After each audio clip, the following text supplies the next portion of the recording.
Llevaban un fin de semana completo de juerga, tomando píldoras, mezclando bebidas energéticas con alcohol, fumando marihuana y consumiendo heroína. Estaban desquiciados y querían más adrenalina y drogas.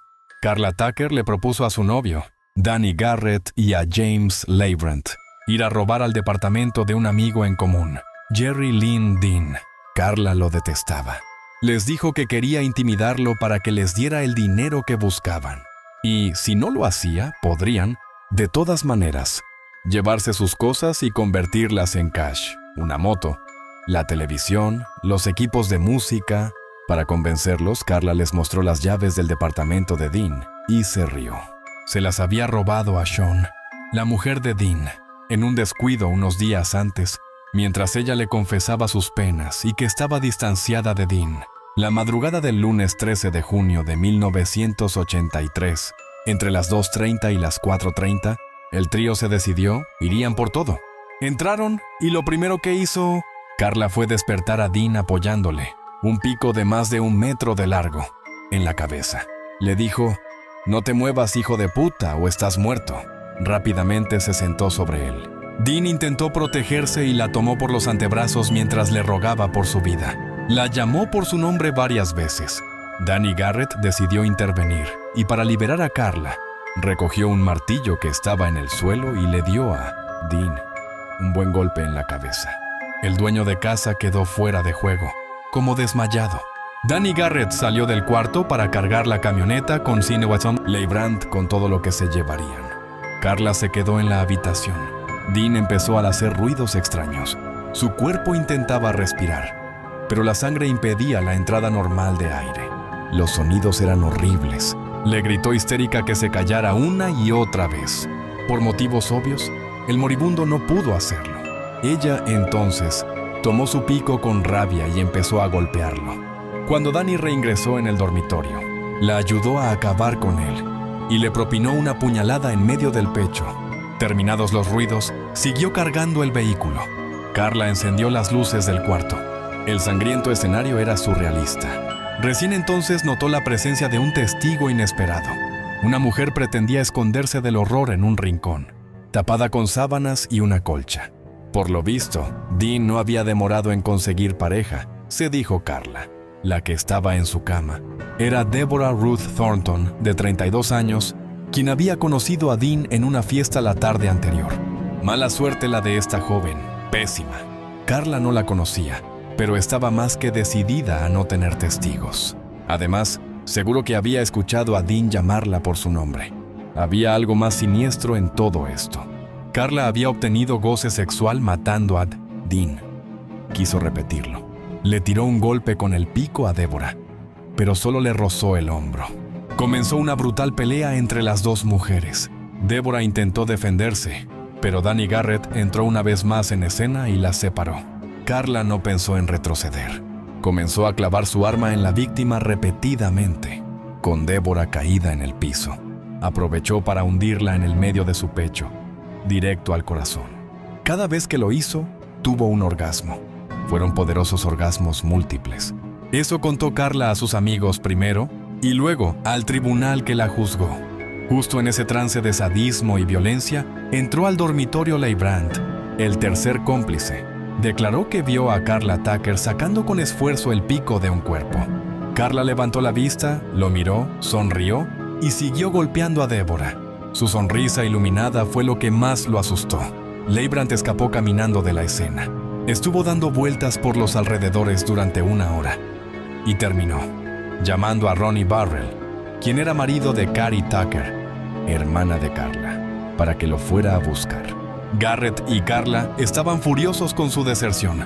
Para arreglar las cosas, Leibrand prometió que los ayudaría. ¿Quién era y cómo había llegado Carla Tucker a convertirse en esta perversa homicida? Nació en Houston, Texas, el 18 de noviembre de 1959. Era la más chica de 3 hermanas. Su padre, Larry Lawrence Earl Tucker, no estaba nunca en casa porque era estibador en el Golfo de México. Su madre, Carolyn Moore, trabajaba como secretaria ejecutiva, pero en realidad ejercía la prostitución. Cuando Carla cumplió 10 años, sus padres se divorciaron. La separación fue muy conflictiva. al punto que, durante esas peleas, Carla se enteró de que era hija extramatrimonial, producto de un romance ocasional de su madre. Lo cierto es que ya, desde hacía tiempo, a Carla nadie le prestaba la más mínima atención. Fumaba marihuana desde los 8 años y a los 10 ya consumía heroína y otras drogas duras. Su preadolescencia terminó en desastre, cuando a los 14 la echaron del colegio. Comenzó a seguir los pasos de su madre. Caroline estaba con un grupo de rock. Carla se sumó y empezó a ejercer la prostitución. Viajaba con grupos musicales como The Allman Brothers Band, The Marshall Tucker Band y Eagles. Precoz en todo, a los 16 decidió casarse con el mecánico Stephen Griffith. No duraron nada, al poco tiempo ya estaban separados. A los 20 empezó a frecuentar a un grupo de ciclistas. Así fue que conoció, en 1981, a una mujer llamada Shawn Dean y a su marido, Jerry Lynn Dean. Ellos le presentaron a otro amigo, Danny Garrett, de 35 años. Al poco tiempo se pusieron de novios. El destino había tejido la tela de encuentros que conduciría a los asesinatos. Si bien Carla no tenía antecedentes ni había estado presa, cuando ocurrieron los crímenes, se supo que había tenido al menos una seria pelea con Dean, en la que ella le pegó un puñetazo en la cara. Con el golpe rompió sus anteojos y un vidrio se clavó en el ojo de Dean, quien terminó en el hospital haciéndose atender. No queda claro si Carla fue amante o no de Dean en algún momento, por lo que el ingrediente de los celos no debería dejarse de lado. Se dijo que Carla culpaba a Dean de haber destruido unas fotos con su madre y de haberse comportado muy mal con ella y con su mujer Shawn. O quizá el odio de Carla fuera solo producto de su mente perturbada por los abusos de alcohol y heroína. Los cuerpos fueron descubiertos horas después por Gregory Scott Traver. Como eran compañeros de trabajo y vivían cerca, Dean lo llevaba siempre en su auto. Ese día no apareció a buscarlo y Gregory decidió ir hasta el departamento de su amigo. Quería saber si le había pasado algo. Lo que encontró fue el infierno que habían dejado Carla y su novio Danny Garrett. En el cuarto sobre el colchón estaba el cadáver de Dean. En el suelo el de una mujer con un pico clavado en su corazón. Además, Gregory notó que faltaban muchas cosas. Esa misma tarde, mientras Carla y Danny Garrett miraban televisión, la noticia de los crímenes llenó de titulares la pantalla.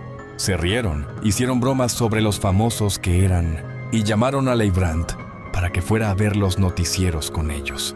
La mañana siguiente, la pareja asesina fue hasta la casa del hermano de Danny, Douglas McAndrew Garrett.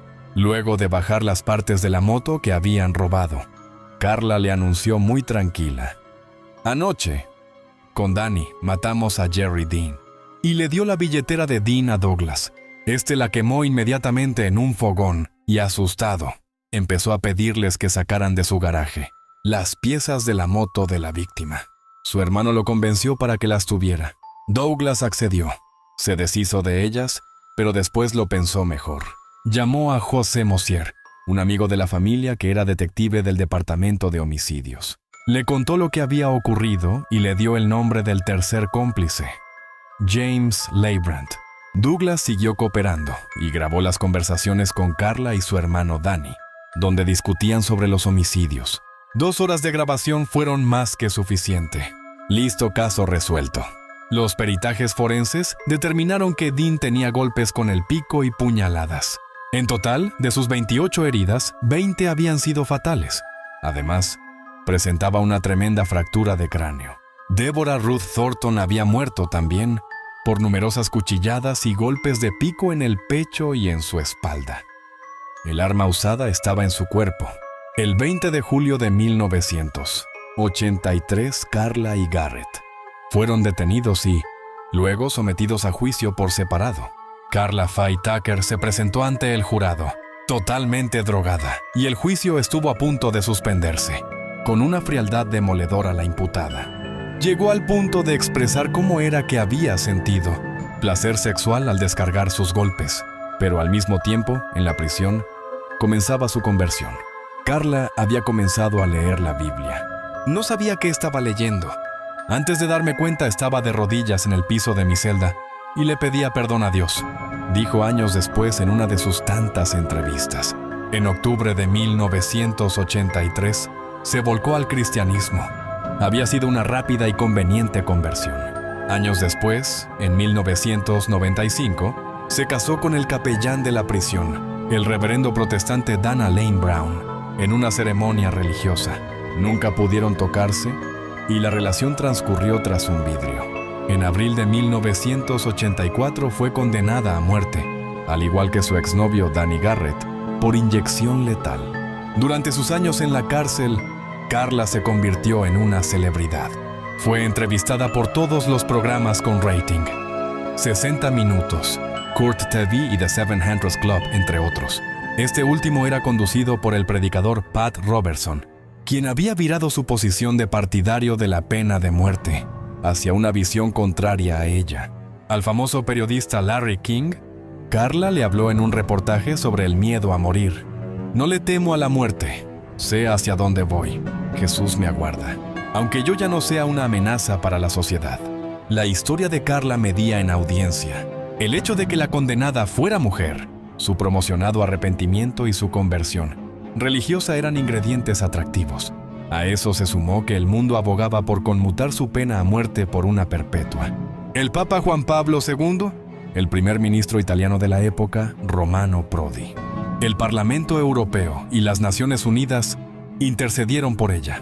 Los guardiacárceles de la prisión dijeron que era una prisionera, modelo que parecía reformada incluso el hermano de la víctima, Deborah Thornton, al conocerla, se puso de su lado. Su abogado y su familia le pidieron al expresidente de Estados Unidos y entonces gobernador de Texas, George Bush hijo, que la ejecución fuera suspendida.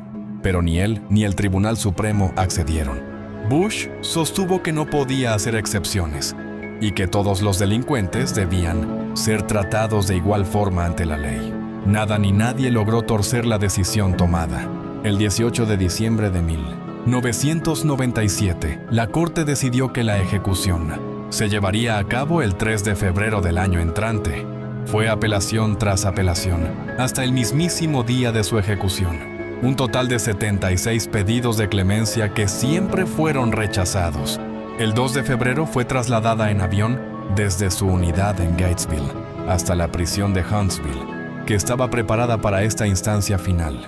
Su última comida fue una ensalada, una banana y un durazno.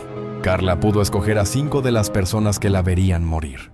Además de su marido, eligió a Richard, ex marido de Deborah Thornton, y a sus 2 hijastros que siempre habían apoyado. Su condena a muerte y al hermano de Deborah, Ronald Carlson, que tenía una posición contraria. En la sala desde donde se vería el funesto espectáculo estaban también los familiares de Dean.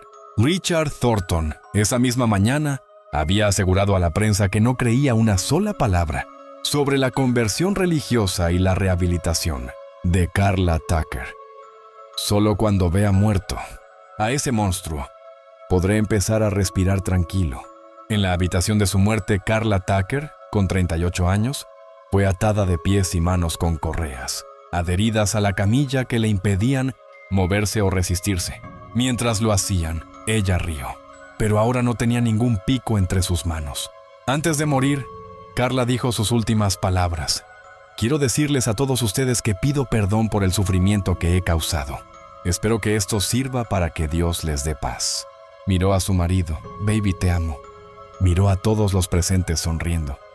Todos han sido muy buenos conmigo. Los quiero a todos mucho. Voy a encontrarme cara a cara con Jesús ahora. 14 años después de haber sido sentenciada, el martes 3 de febrero de 1998, a las 6:45 horas, se convirtió en la primera mujer en 135 años en ser ejecutada en el estado de Texas, y la segunda en ser ejecutada en los Estados Unidos desde la reinstalación de la pena de muerte en 1975 por parte de la Corte Suprema. La sentencia se llevó a cabo 45 minutos después de la hora programada inicialmente, pasados 8 minutos desde la inyección letal, en la que se mezclaron 3 drogas para sedar, paralizar y detener su respiración. Fue declarada muerta. Danny Garrett, para entonces, ya había perecido bajo las garras de un cáncer de hígado en 1993,